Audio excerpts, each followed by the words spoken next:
for Connecticut Attorney General. I was the 2002 Republican nominee for Attorney General, and in that race we were able to inspire 50,000 additional voters to come out on Election Day and vote in that race, and that meant that I received the highest turnout ever of voters in that race in the 20 years of Richard Blumenthal's incumbency. Now, let me tell you a little bit about me, since some of you may not know me. I practiced law in Connecticut for 22 years, corporate securities, environmental, and I am a constitutional lawyer. I've taken 2 cases now up to the United States Supreme Court, and the most recent one is a case against Richard Blumenthal that raises questions under the First Amendment of the Constitution about Blumenthal's stealth ban that was inserted into state contracts without the knowledge or consent of anyone else in state government, and it prohibited tens of thousands of lawyers, their spouses, and their staff from contributing to the campaigns of opponents against Mr. Blumenthal for the office of Attorney General. This case this week is before the U.S. Supreme Court, and we're waiting for a decision on whether the court will take it up on cert.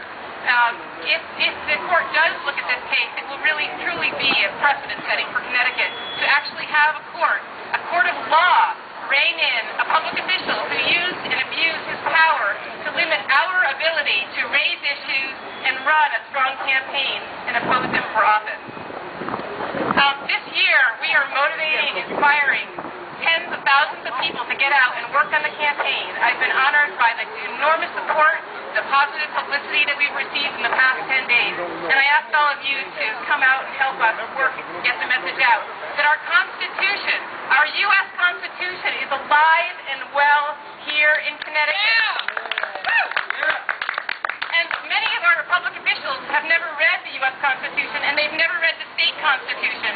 But we are called the Constitution State for a reason. And as Attorney General, I am going to enforce the laws to uphold our constitutional rights. That means I'm going to fight eminent domain abuse. I'm going to stop the government from taking private property and giving it to private developers. All right. I'm going to stop the state of Connecticut from doing what it did recently in Brookfield, where the state of Connecticut took a rock quarry, valued it fraudulently at $4.5 million, and tried to get away with it. Well, the property owner sued, and the court found out that the state hid from the court and hid from the property owner the fact that the property was truly valued at $21+ million. And the court not only awarded the full value of the property to the property owner, but also penalized the state with a 10% penalty, so that $28 million was awarded to the property owner because of the state's fraud. This has to stop. We're going to protect economic liberties, religious liberties, the First Amendment, the Second Amendment, the 10th Amendment, and may in fact use the 10th Amendment to prevent the federal government from taking over a whole sector of our private economy.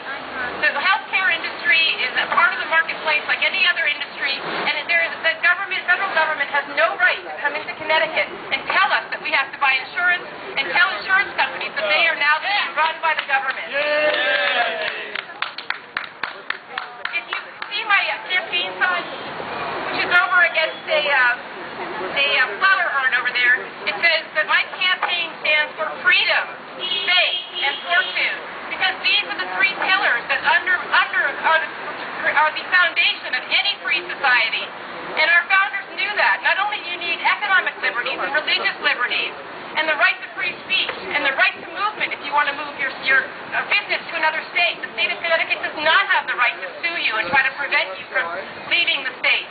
That's what the countries that we all left do, and that is not what we do here in America.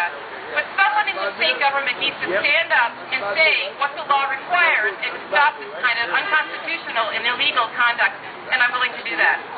But the second pillar of my platform, faith, means that we need to teach the people and make sure that government officials understand that our inalienable rights came from our Creator. They did not come from government, and government cannot take them away. To be legitimate, government must respect the rights of the people, and any government that takes away rights that are inalienable truly is not legitimate and must be brought to a close. Faith also means, in my second pillar, means that as a public official, I am going to show respect for and educate the public on the importance of the history of the foundation of our Judeo-Christian tradition that instincts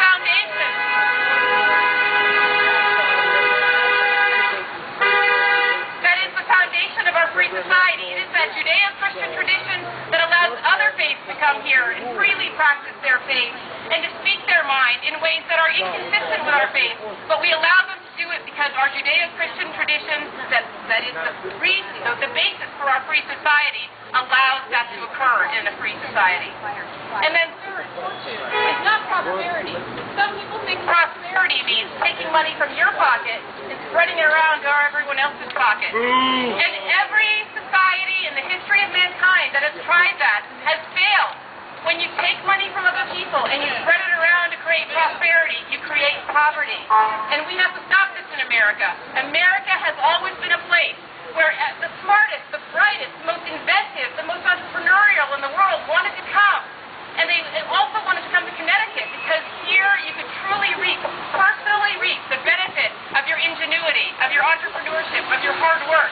And there was the ability, at least the understanding that you could create a fortune. And that fortune then redounds to the benefit of all of us. And that is the American way.